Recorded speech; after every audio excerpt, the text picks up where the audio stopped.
First. ఇవాళ ఖమ్మంలో నేను ఇక్కడికి వచ్చినాక తెలిసింది ఏంటంటే 21 మే మేమందరం హైదరాబాదులో రాష్ట్ర ముఖ్యమంత్రి సెక్రటరియట్ ముందు రాజీవ్ గాంధీ విగ్రహం పెట్టారు, నివాళులు అర్పించిన మేమాడ. కానీ ఖమ్మంలో నివాళులు కాదు, ఉన్న విగ్రహమే ఒక్కరోజు ముందు.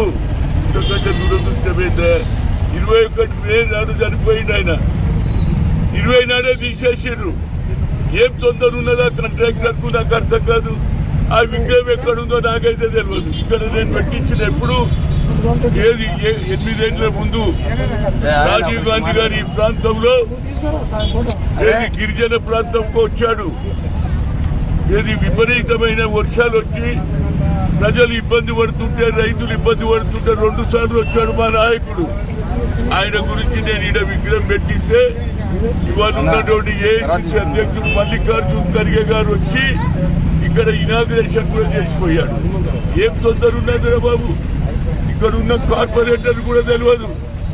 విగ్రహం తీసేటప్పుడు అడగాలి కదా, అయ్యా రాజీవ్ గాంధీ విగ్రహం తీస్తున్నారు మేము చెప్తాం, 21 కాదు 22 నాడు. అయినా ఇంకా పనే జరుగుతలేదు. విగ్రహం తీసేసే ఉద్దేశం ఏమిటి నాకు అర్థం కాదు. ఈడ వచ్చిందా పిల్లర్స్ వచ్చినా, ఈడ పని మొదలైంది, అక్కడ ముందు ఇంకా పని అయితేనే ఉన్నది. 21 అయినా చనిపోయిన దినం ఉంటే 21 పొద్దున తీసి పడేసిర్రు.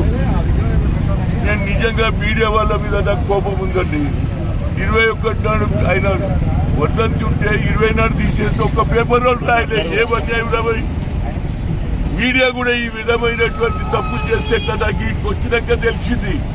నేను వచ్చిన జావేద్ గారు 40 రోజు కార్యక్రమానికి వస్తే ఫిగర్ చెప్పారు, అన్నా నువ్వు పెట్టిన విగ్రహం తీసేసేటట్టు ఇంటికి వచ్చిన.